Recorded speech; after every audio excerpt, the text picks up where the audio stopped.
menjalin tali persaudaraan. Aduh.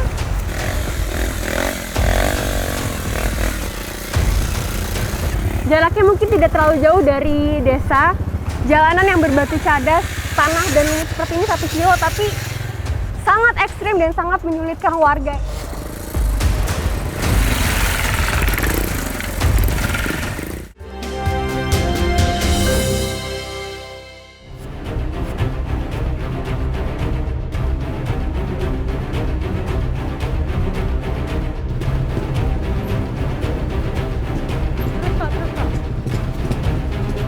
Jarak dari Desa Cimahpar menuju Kampung Bolenglang di Kabupaten Sukabumi sebenarnya tidak terlalu jauh, sekitar 3 km saja.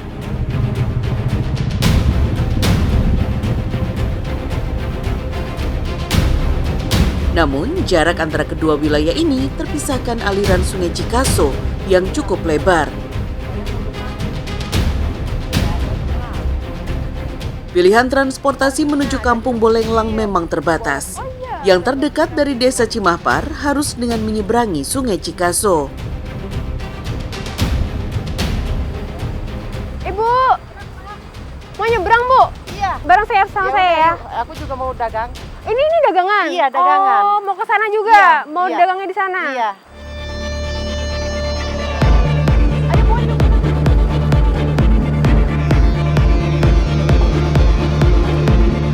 Awalnya, kapasitas rakit cukup besar, bisa mengangkut beban hingga 2 ton. Namun, lambat laun kondisi rakit semakin memprihatinkan. Tidak lagi bisa membawa beban yang terlalu berat. Nah, di sini di tempat saya berdiri, ini kedalamannya hampir 6 meter. Di sana ada batu-batuan besar, itu merupakan petanda apakah rakit ini aman atau tidak untuk menyeberang. Untuk menyeberang, warga membayar secara sukarela, antara Rp2.000 sampai Rp5.000 sekali jalan. Pak, berarti ini khusus untuk penyeberangan orang atau motor bisa masuk sini juga? Ini sebenarnya posisi rakit sekarang jadi sedang kurang normal. Kalau sedang normal, motor bisa 3 bersama penumpangnya. Operasional rakit di musim hujan dibatasi. Bahkan jika aliran Sungai Cikaso sedang meluap, rakit untuk sementara tidak digunakan. Dan tidak seberapa lama, kami sudah sampai di seberang, di wilayah Kampung Bolenglang. Dari lokasi penyeberangan, perjalanan menuju Kampung Bolenglang berlanjut menggunakan ojek bertarif Rp80.000. Sesekali penumpang harus turun karena motor tidak kuat lagi membawa beban.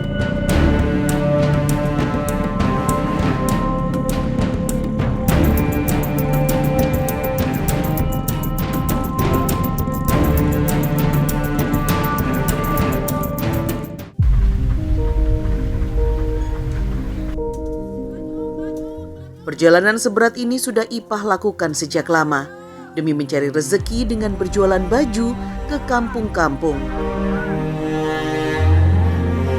Baju yang Ipah jual dibelinya dari Pasar Surade yang berjarak 20 km dari Desa Cimahpar.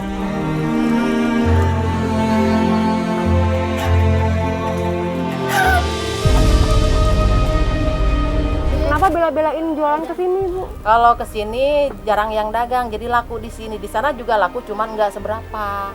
Kalau di sini mah semuanya gitu ya, pada beli dari saya gitu. Alhamdulillah lah, aku mungkin rezekinya ada di sini, mungkin gitu.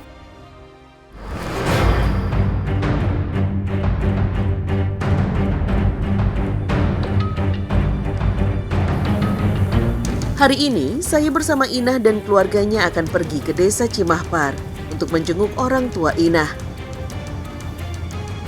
Rute yang dipilih agak berbeda, tidak lagi menyeberangi rakit karena Sungai Cikaso airnya begitu deras selepas hujan. Kami memilih untuk melewati jalan alternatif, yaitu Jembatan Kaleang.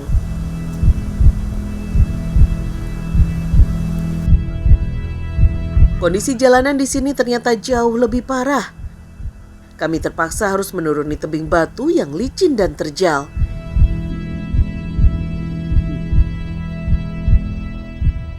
sampah yang kembali pulang setelah berjualan tidak punya pilihan.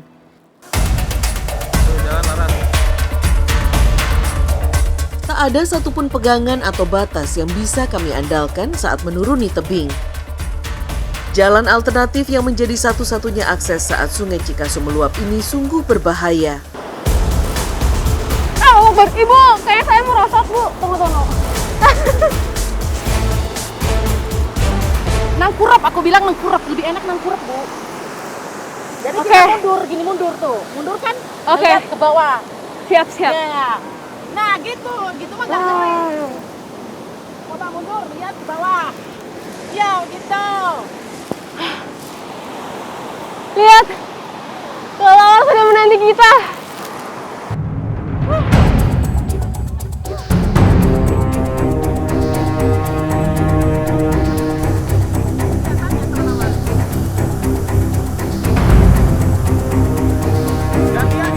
Jembatan Kaleang berbahan bambu dan berbentuk zigzag, dibangun di atas Sungai Cikaso sudah sejak lama.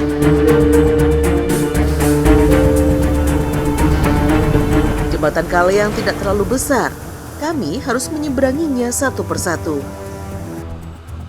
Dulu warga juga menggunakan jembatan Kaleang untuk memasarkan hasil bumi. Namun karena banyak warga yang terjatuh ke sungai saat membawa hasil bumi, akhirnya jembatan ini hanya digunakan untuk menyeberang saja, tidak untuk membawa barang-barang berat demi alasan keamanan. Meski terpisahkan Sungai Cikaso, ikatan kehidupan warga Kampung Bolenglang dan juga Desa Cimahpar tidak bisa dipisahkan. Jalan-jalan alternatif seperti ini, meski berbahaya, tetap mereka tempuh demi memenuhi kebutuhan keluarga dan juga tali persaudaraan.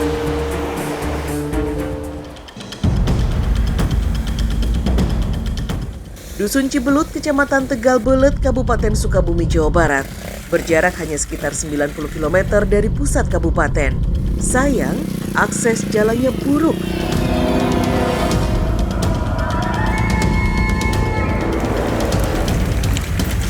Ini jaraknya nggak seberapa ya, tapi Jarak perjalanan kami hanya sekitar 8 km saja. Tapi rusaknya jalan membuat waktu tempuh menjadi lebih lama, terutama saat hujan turun.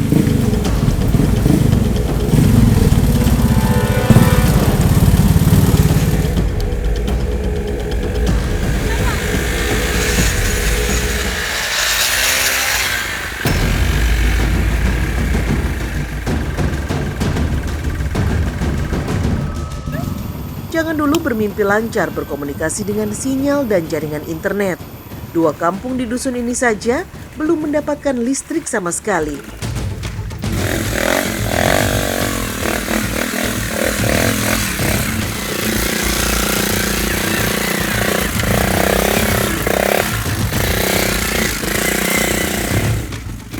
Tiga kali dalam seminggu, Haposan pulang pergi untuk membeli barang dagangan ke desa terdekat.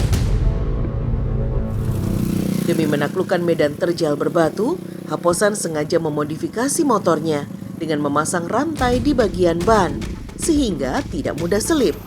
Warga menyebutnya motor engkrek. Perjalanan yang berat harus Haposan lakukan hampir setiap hari. Bang, ini kenapa motornya? Ini teh, benerin rantainya teh. Oh, benerin Ya rantainya. kendor, soalnya ada yang di bawah apa sebelah bawah itu jalannya ekstrim lebih dari sini. Oh, lebih dari sini? Iya. Di tengah hujan yang mengguyur, motor andalan ini kembali ditantang menaklukkan sungai. Beruntung hari ini sedang tidak meluap.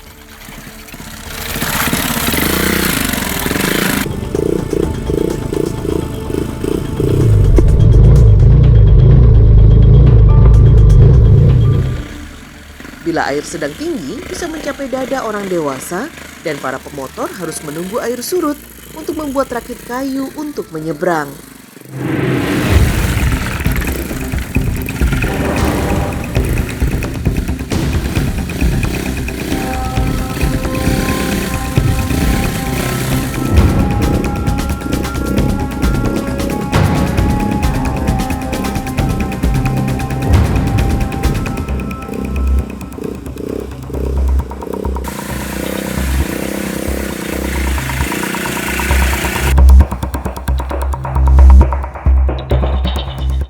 akhirnya kami sampai juga di Kampung Sela Erih, tempat tinggal Haposan.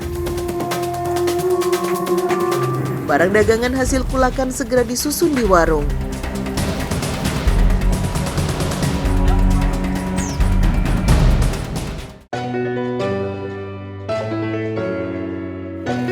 Dari 210 kakak Dusun Cibelut, rata-rata masing-masing berhak mengelola lahan seluas setengah hektar.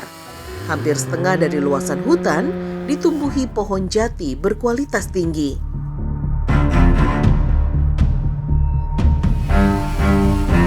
Tidak hanya jati, berbagai jenis pohon lainnya juga tumbuh subur, seperti mahoni, albasya, dan bayur.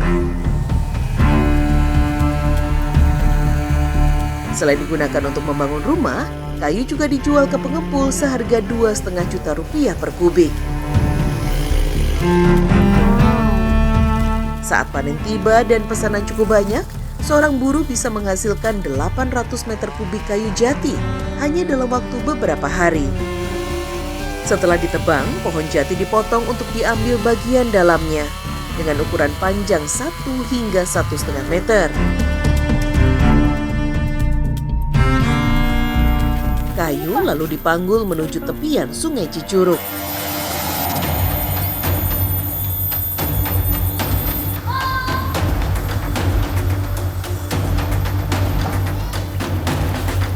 Dan beginilah proses pengiriman kayu dari hutan rakyat pada pengepul di Kampung Bolenglang, Dusun Cadas Malang yang jaraknya mencapai 10 km. Saya dan Pak Jaji menggunakan rakit bambu untuk mengangkut kayu-kayu ini. Ongkosnya tergantung pada banyaknya kayu yang dibawa. Biasanya pemilik lahan memberikan upah sebesar Rp400.000 per kubik. Mengalirkan kayu menumpang rakit di sungai sejauh berkilo-kilometer jelas bukan perkara mudah. Agar perjalanan kayu lebih lancar, warga menunggu aliran sungai hingga cukup deras, sehingga kuat mendorong rakit lebih cepat.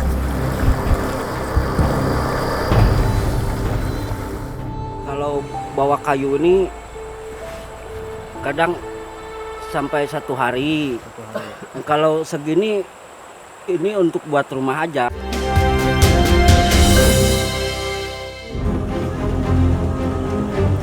Demi sampai sekolah, para siswa SMP 4 Cibitung Satu Atap di Kampung Ciloma, Dusun Kadudahung, Kecamatan Cibitung, harus menumpang perahu untuk menyeberangi Sungai Cikaso. Per hari, anak-anak harus membayar Rp1.000 sebagai pengganti bensin, sedangkan para guru bergantian membayar Rp20.000 per hari. Kalau lagi hujan terus airnya deras, nggak bisa lewat gimana? Nggak ke sekolah. Nggak ke sekolah? Libur? Nggak ada jalan lain untuk ke sekolah? Nggak ada.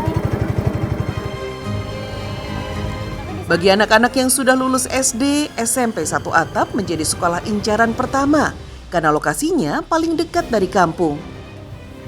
Butuh waktu sekitar 1 jam naik perahu untuk bisa sampai ke sekolah.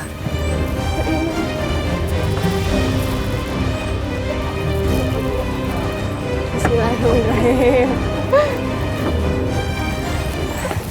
Ya beginilah perjalanan anak-anak SMP Ciloma untuk menuju ke sekolah setiap harinya. Naik perahu bersama-sama dan akhirnya sampai ke sekolah.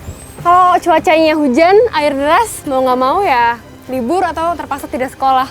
Ayo teman-teman, bisa.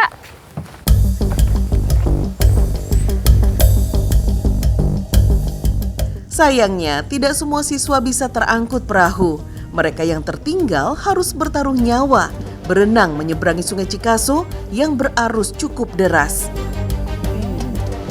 Ali, Yusuf, Rado, dan Abdul harus memasukkan baju seragam dan tas sekolah mereka ke dalam plastik agar tidak basah saat dibawa berenang.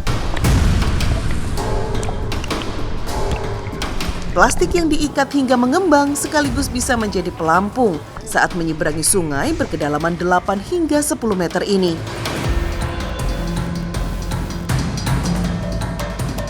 Namun semangat mereka tak pernah pupus. Berenang melintasi sungai dalam berarus deras sebenarnya sangat berbahaya bagi anak-anak. Apalagi masih ada buaya yang bisa menjadi ancaman. Bisa nggak? Oh, udah. Sini naik. Ya ampun. Sini kamu, sini kamu. Kalian ini pada berenang. Hei, sini. Kalian pada berenang ini. Dari rumah. Ya ampun, sini dulu. Basah semua. Ini apa nih yang dibawa? Tasnya. Kenapa berenang? Kenapa nggak naik perahu? Ketinggalan perahu.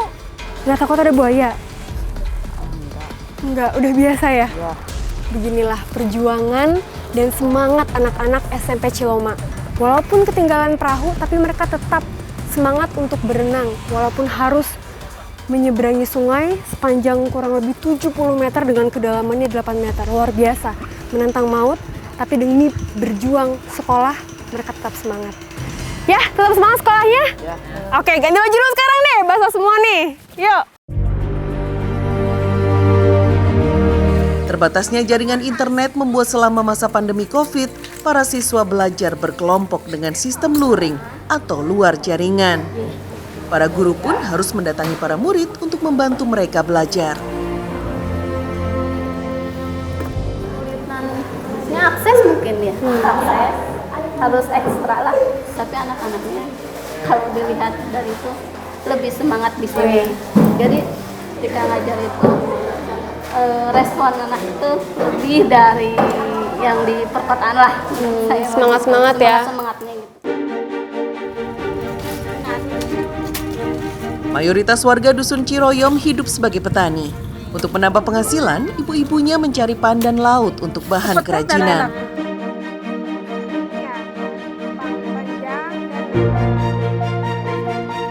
Seperti yang dilakukan Bu Iwa.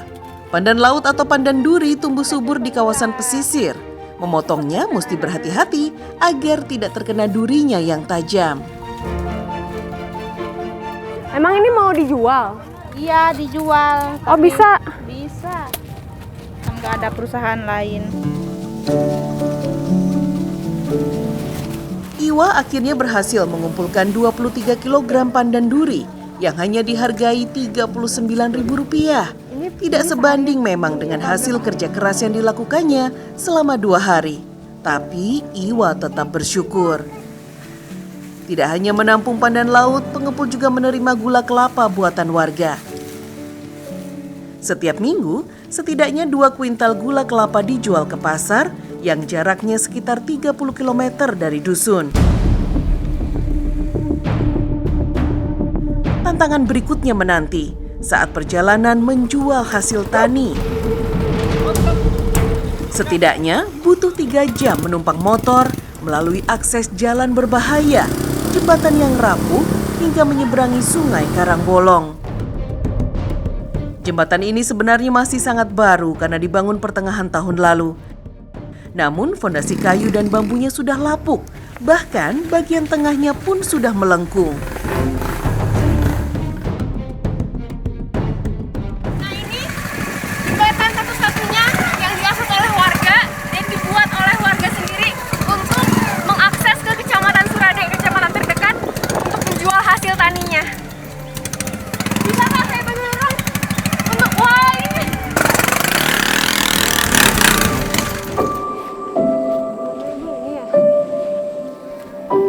Esa sehari-hari bekerja serabutan, apapun dilakukannya agar bisa makan. Tren tanaman hias selama pandemi COVID-19 membawa berkah tersendiri bagi Esa. Maklum saja, di sekitar rumahnya tumbuh berbagai jenis tanaman keladi hias. Esa lalu mengumpulkannya untuk dijual. Ibu, ini daun apa ini, Bu? Daun sirsak. Daun sirsak buat apa? Buat lanong, buat obat. Obat. Obat apa, Ibu? Obat kaki. Obat kaki. Emang kaki Ibu kenapa, Bu? Nyeri. Oh, nyeri. Belum lama ini, Esa terjatuh saat hendak menaiki tebing. Akibatnya, kaki Esa bengkak. Nyerinya bahkan tak kunjung hilang. Esa sebisa mungkin mengobatinya dengan ramuan herbal. Nah, ini rebusan daun alpukat dan juga daun sirsak. Ini untuk meredakan nyeri ya Bu ya. Juga buat kesehatan Ibu juga. Ya, sok.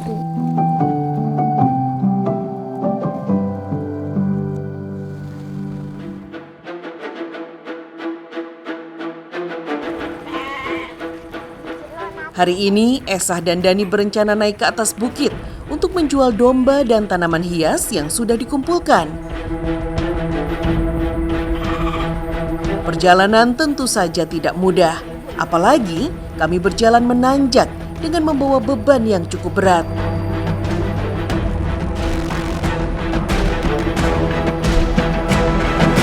Dani memanggul dombanya di atas pundak. Perlahan namun pasti Dani berjalan melewati jalur setapak yang terjal dan licin. Sebenarnya, tanpa membawa beban saja, perjalanan ke atas sudah sangat berbahaya, apalagi ditambah dengan menggendong domba.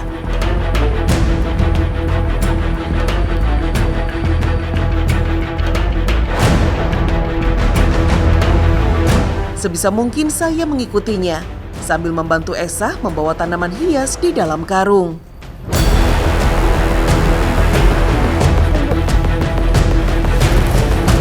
Saya betul-betul nggak bisa bayangin Bu, kalau Ibu yang sendirian ngangkat ini, berat bebannya. Udah gitu harus naik tebing securam ini, seterjal ini, dengan medan yang berbatuan, lumut, dan licin. Ini berbahaya loh Bu. Ya, saya yang bantu aja.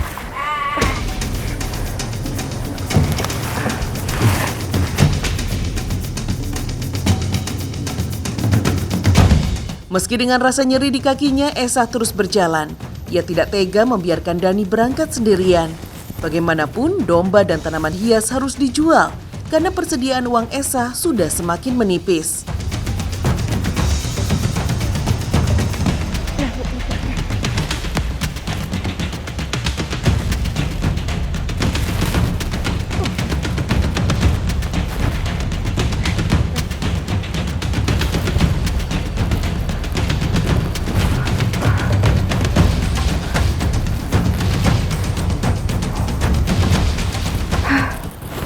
Habisin napas. Ibu sama Dani masih kuat? Wah, hebat. Saya udah ngap-ngapan dari tadi. Ya ampun. Sesampainya di desa di atas bukit, Dani dan Esah langsung menawarkan domba pada para tetangga. Tidak memakan waktu lama, domba langsung terjual seharga Rp500.000. Terbilang sangat murah untuk domba berbobot lebih kurang 25 kg.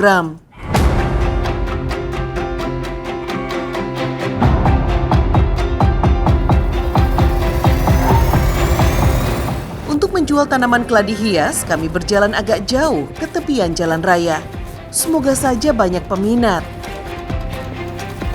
Biasanya, harga pasaran satu pot tanaman yang memiliki 4-5 tangkai daun dijual seharga Rp60.000. Seorang pembeli langsung tertarik melihat tanaman keladi hias yang kami bawa. Tawar-menawar pun tidak berlangsung lama. 100.000-an ya. Ini, iya, mohon ya Bu ya. Ini ternyata beberapa ada yang sobek, karena mungkin saya yang bawa jadi kena ini ya, jadi robek-robek. Maaf ya Bu ya. Jadi harganya cuma 100.000 ini sekarang ini. Punten ya Bu, maaf. Terima kasih. Esah dan Dani tentu saja sangat bersyukur dengan rezeki yang mereka dapatkan hari ini.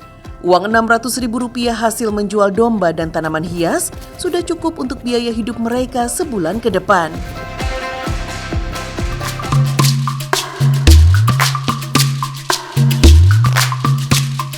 Hanya berjarak 200 km dari megahnya ibu kota, ternyata masih ada ratusan warga yang merana, jauh dari kehidupan sejahtera dan kehidupan yang layak.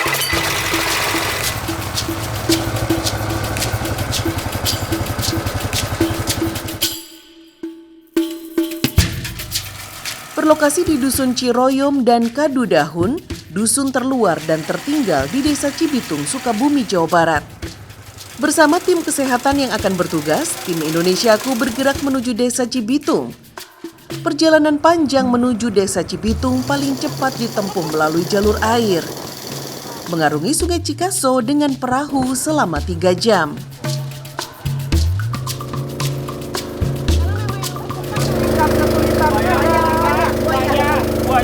Buaya ibu bapak.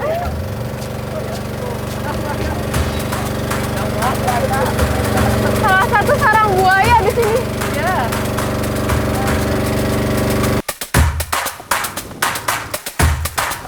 Lepas 2 jam kami menyusuri Sungai Cikaso, perahu kami kandas karena kondisi perairan yang dangkal. Kami pun terpaksa turun dan mendorong perahu.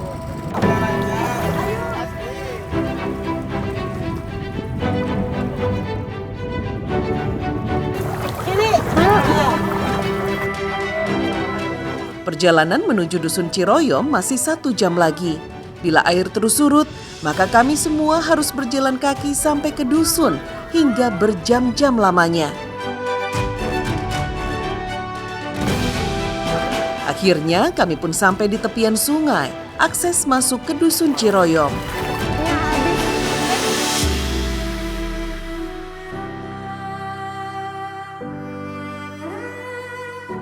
Agenda kami hari ini adalah imunisasi difteri dan tetanus untuk anak-anak siswa sekolah dasar kelas 1, 2, dan 5.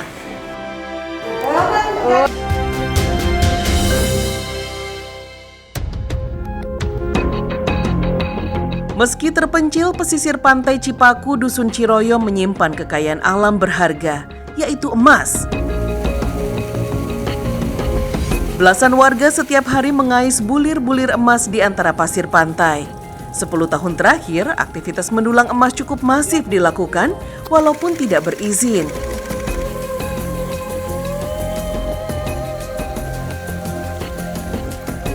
Pak Wahyu misalnya, yang telah 10 tahun lebih menambang emas. Di awal penambangan, ia bisa mendapatkan hingga 3 gram emas sehari. Tapi kini, menemukan setengah gram saja sulitnya bukan main.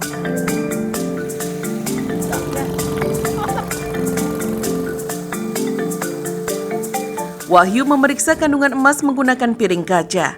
Lalu pasir dikumpulkan dalam ember dan disaring hingga 4 kali menggunakan kain.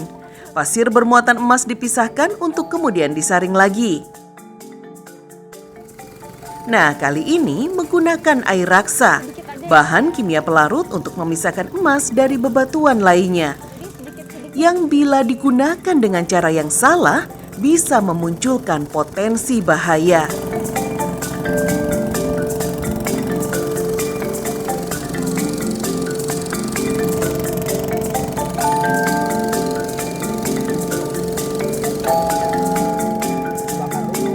Nah, berbeda dengan mencari emas di sungai, mencari emas di sini kualitasnya relatif lebih baik dibanding yang di sungai.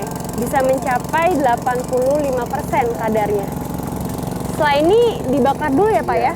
Baru kelihatan emasnya.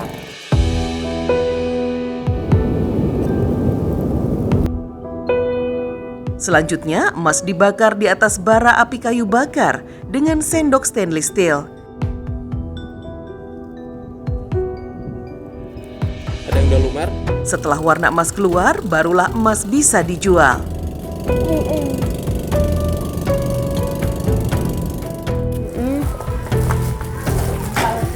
Hari ini, Wahyu mendapatkan setengah gram emas saja yang dihargai Rp270.000.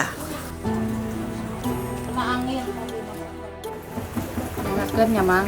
Iya. Bona. Terima kasih Bu. Warga Dusun Ciroyom menjadi bukti tidak ada alasan untuk tidak memperjuangkan kehidupan. Keadaan boleh saja terpencil dan terisolir, tapi segala upaya untuk hidup mandiri terus dilakukan di tengah keterbatasan.